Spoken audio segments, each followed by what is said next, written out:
Warning: if empty neighborhoods make you uneasy, if smiling faces that don't blink feel wrong to you, stop here.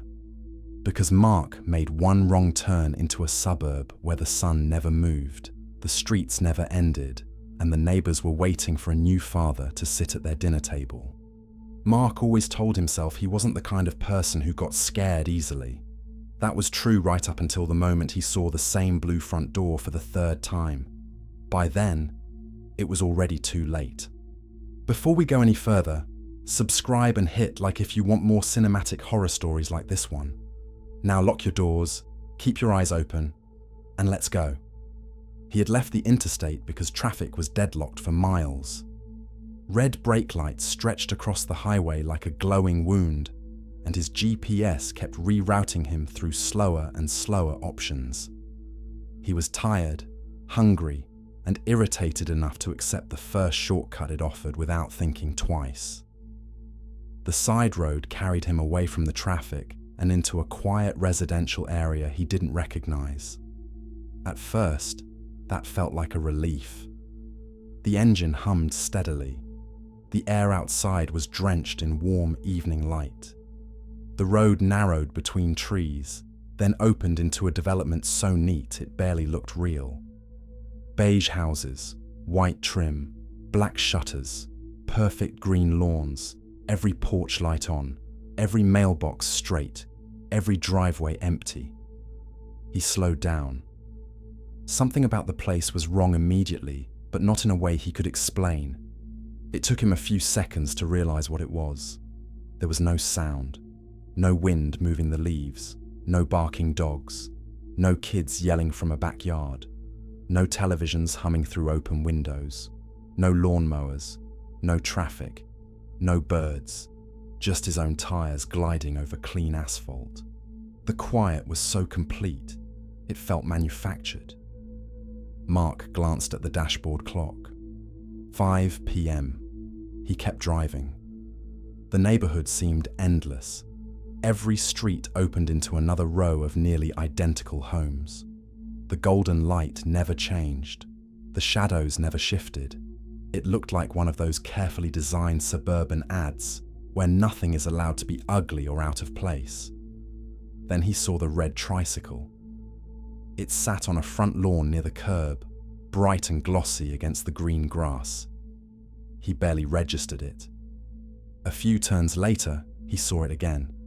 Same lawn, same angle, same beige house, and beside the red tricycle, the same vivid blue front door. Mark frowned and slowed the car. He drove on, more carefully this time, taking note of each turn. Right, left, straight through the stop sign, 2 more blocks, curve in the road, and then blue door, red tricycle. He stopped in the middle of the street. No. He reversed, turned around, and drove back the opposite way. He counted houses, intersections, street signs. Nothing helped. The neighborhood folded in on itself like a maze built by someone who didn't want you to leave. No matter where he went, he found the same house.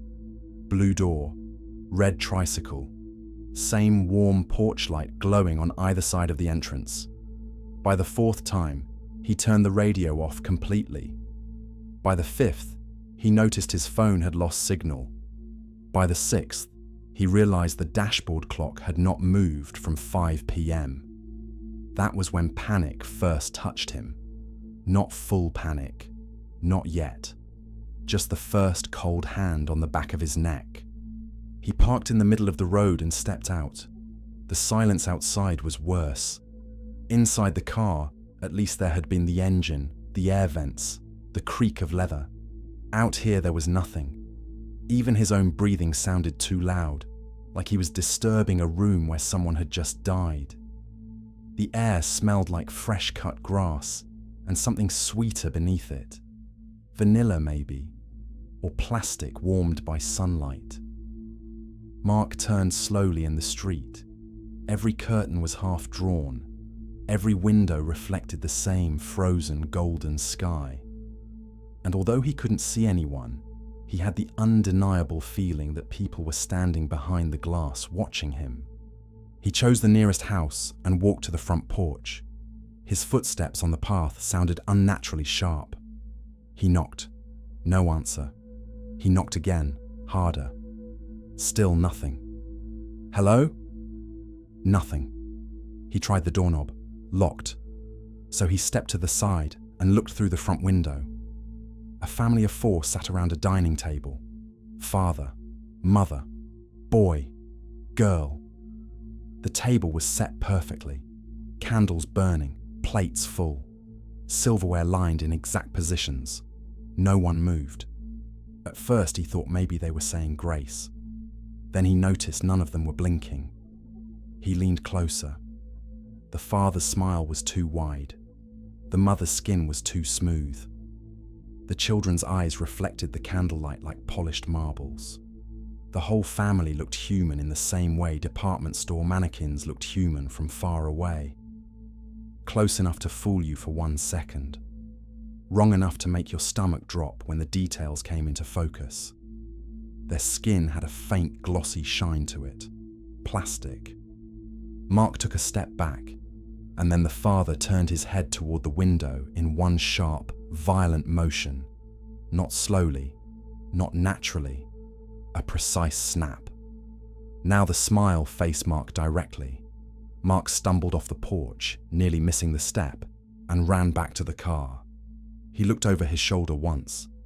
The family was motionless again, as if it had never happened. His hands were shaking so badly he dropped the keys before getting them into the ignition. The engine coughed once, died, then finally started on the second try. He punched the gas and sped through the neighborhood. That was when he noticed the windows. There were faces in them now. In one house, a woman stood behind sheer curtains. In the next, a little boy. Then a man in a polo shirt. Then another family. Then another. All standing still. All looking out. Some smiling. Some not. The ones that weren't smiling looked worse, like they were studying the right expression. Mark drove faster. Ahead, a man stood in the center of the road. He wore a pale blue polo shirt and khakis. Clean cut. Harmless looking. The exact kind of man you'd expect to see grilling burgers on a suburban deck. Mark slammed the brakes and leaned on the horn. The man didn't react. Mark lowered the window. "Move!" The man smiled wider. Then he slowly raised one hand and pointed toward the house with the blue door. Mark's mouth went dry. He swerved around him without another word and kept driving. A few minutes later, he found what looked like the exit, a straight road cutting toward a line of dark trees. Finally, something outside the neighborhood's polished repetition. He accelerated. The houses thinned. The curb ended. Relief surged through him. Then the world ahead rippled. The road shimmered like reflected light on water. The tree line bent. The view folded inward for one impossible second. And he was back on another spotless suburban street, facing the same beige house, the same blue door, the same red tricycle. This time, though, the tricycle had turned. Its front wheel now faced the road, faced him. He abandoned the car and ran to the nearest house. If there was a phone inside, a person, a back exit, anything, he needed something real. The first door was locked, the second too. At the third house, he grabbed a decorative stone from the flower bed and smashed the side window beside the garage. The crash of breaking glass was enormous in the silence. He froze, waiting for alarms, footsteps, shouting. Nothing. He climbed through. The inside of the house felt colder than outside. Cleaner. The air was heavy with that sweet vanilla plastic smell. The kitchen was spotless. Marble counters without fingerprints. Chrome appliances without smudges. A casserole dish on the stove still warm to the touch. but the food inside looked fake somehow. Too fixed, too smooth, as though it had been molded. "Hello?" he called. His voice sounded swallowed by the house. Family photos lined the wall leading toward the hallway. Vacation shots, Christmas cards, school portraits. Mark only half looked at them at first. Then he stopped.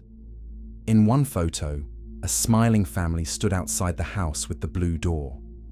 The father wore a faded grey hoodie, messy short brown hair, light stubble. Mark stared. It was his face, not similar. His, only smoother, glossier, plastic. A small white booklet sat on the kitchen island. "Welcome to Evergreen Estates," it read in cheerful blue script. His hands trembled as he opened it. The pages were laminated. Rule number 1, do not blink while they are looking at you. Rule number 2, do not answer if your name is spoken from inside a house you have not entered. Rule number 3, if you see the red tricycle move, you have already been noticed. Rule number 4, the sun sets when the neighborhood is full. Rule number 5, residents are expected to smile during community integration. He turned the page. Household vacancy, blue door family unit, father position pending. For a second, Mark forgot how to breathe. Then he heard a footstep overhead, upstairs. He should have run.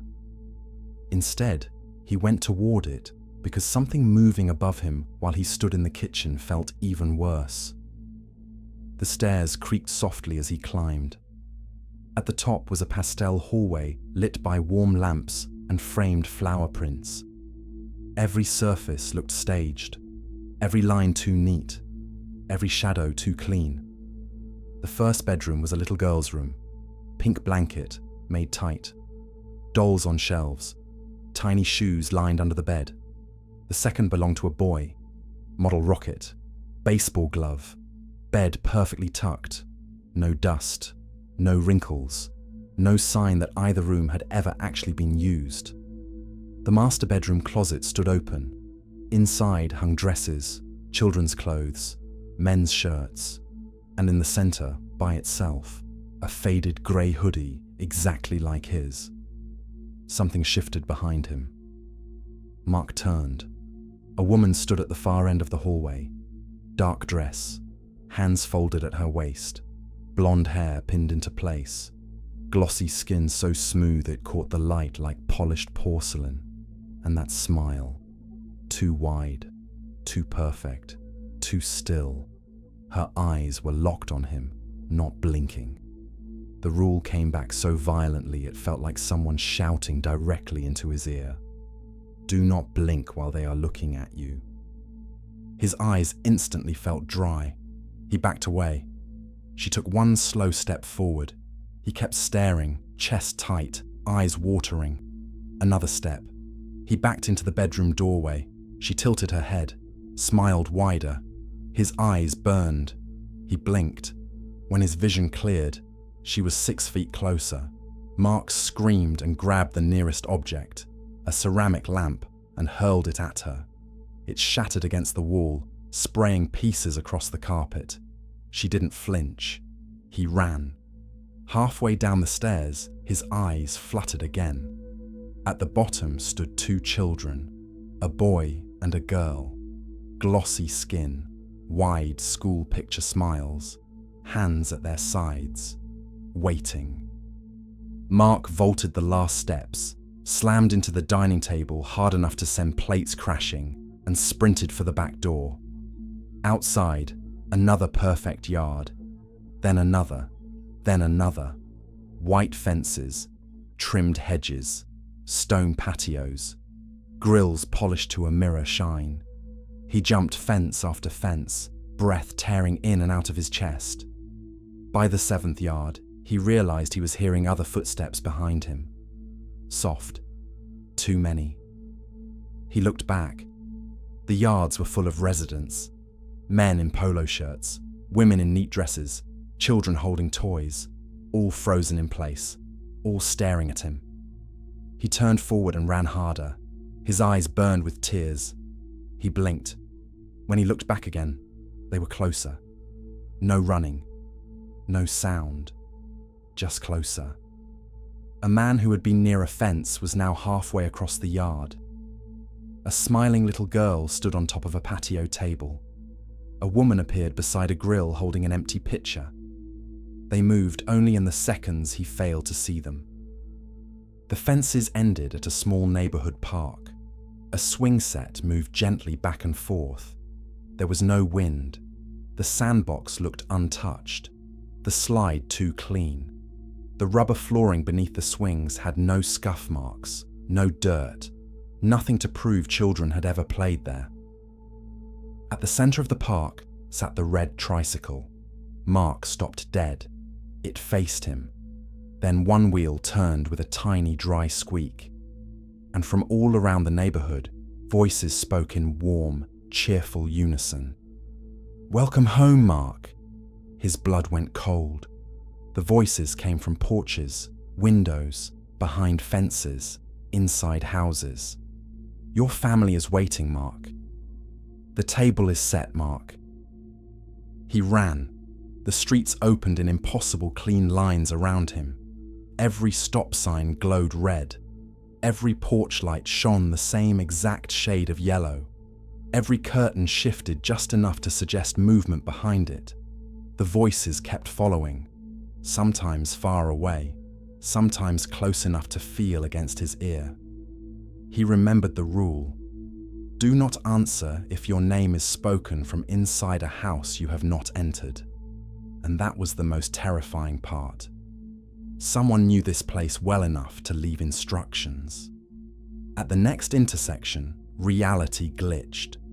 The house on his left flickered into grey television static, buzzing and distorted before snapping back into beige siding and white trim.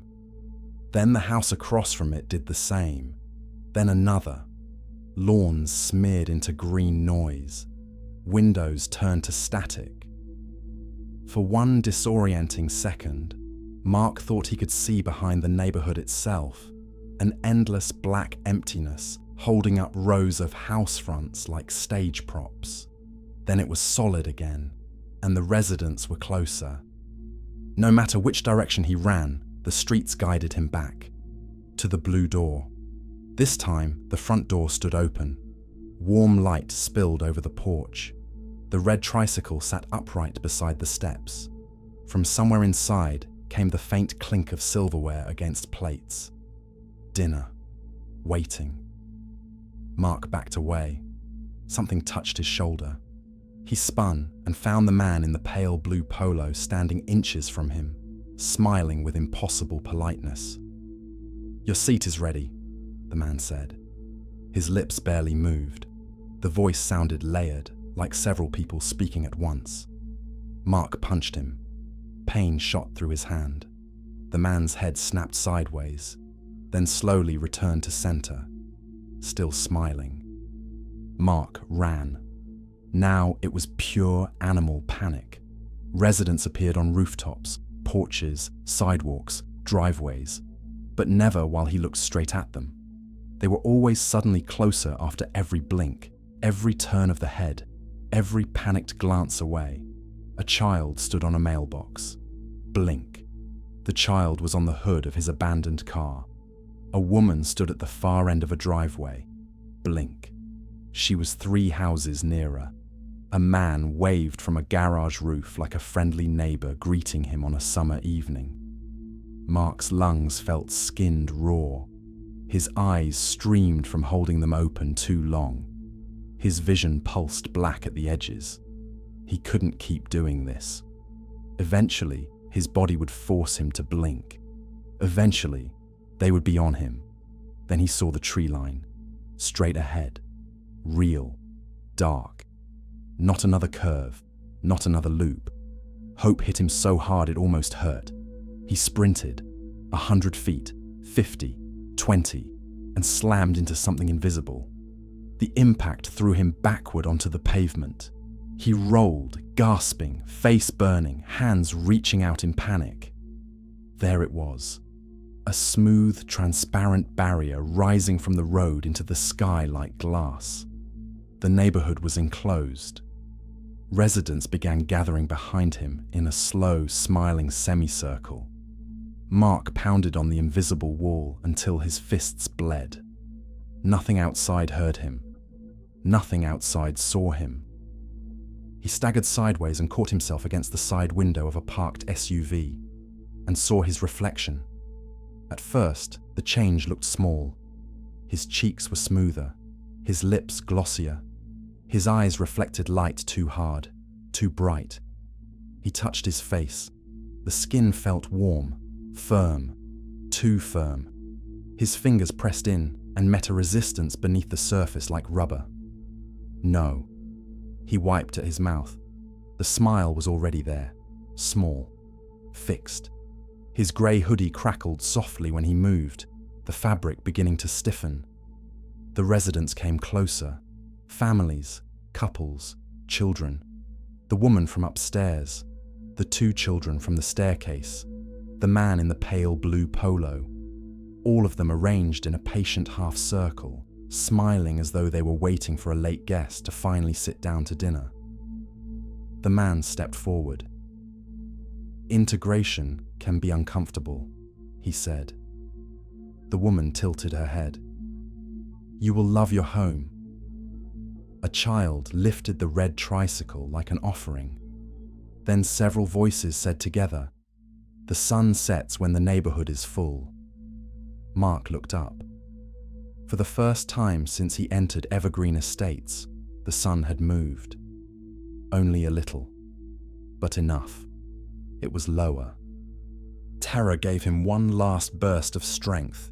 He lunged at the child, ripped the tricycle free, and swung it into the man's chest.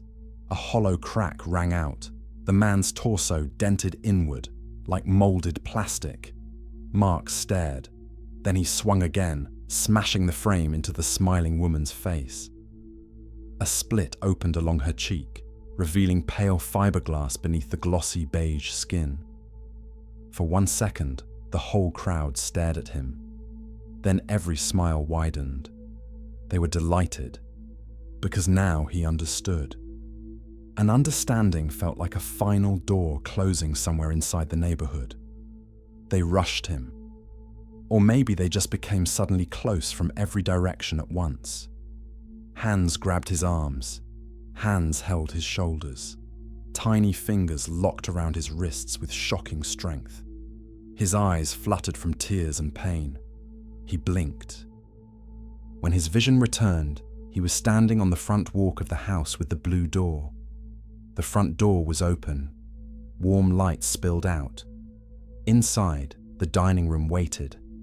4 plates, 4 glasses, candles burning with perfectly still flames. 1 chair pulled back. Father's chair. His legs moved without permission. Each step up the path felt puppet-like, distant, numb. At the threshold, he forced himself to turn his head. The residents stood in the yard watching in contented silence. Beyond them, the whole neighborhood glowed softly in the deepening light. The sun was finally setting. Inside the hall, a mirror caught him. He saw the end in pieces. Messy brown hair, now too neat at the edges. Light stubble frozen beneath skin without pores. Grey hoodie hardened into a smooth imitation of fabric. Eyes bright and reflective like polished marbles. Mouth stretched into a smile so wide it looked painful. Maybe it was painful, but pain already felt far away. The woman in the dark dress guided him toward the dining room. The 2 children were seated and waiting. The mother stood behind her chair. Mark tried to scream. What came out was a small, pleasant sound. Across from the empty place setting, reflected in the hallway mirror, the man who had once been Mark sat down in the father's seat. Outside, the sky darkened for the first time. Orange to red, red to violet. The neighborhood exhaled. Porch lights brightened. Curtains twitched. Distant laughter drifted from house to house. Evergreen Estates was whole again. Somewhere far away, traffic on the interstate finally began to move, and inside the house with the blue door, the newest father slowly turned his head toward the front window. The smile on his face was perfect now, natural looking, practiced, waiting, because sooner or later, another driver would get tired, another GPS would suggest a shortcut, another stranger would choose the quiet road to save 10 minutes. And when that happened, Evergreen Estates would be ready. The lawns would still be green. The houses would still be perfect. The sun would still be waiting at 5 p.m. And in the front window of the house with the blue door, a man in a faded grey hoodie would already be smiling at the road, ready for the next vacancy to open.